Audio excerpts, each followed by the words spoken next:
ஏனும் நான் மிக அஞ்சினேன் அச்சென்றடி தொண்டனே கருணங்கி நாயகன்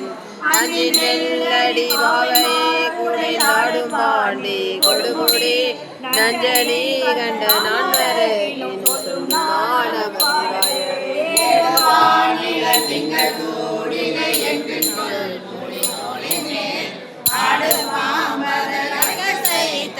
அழகனே அந்தன் காவிரி ஆடு தன் புனல் வந்திடி பரஞ்சோதி பாண்டி கொடுமுடி சரணே உன்னை நான் மறக்கேனும் பாதமே நினைந்தேன் வினைகளுடன்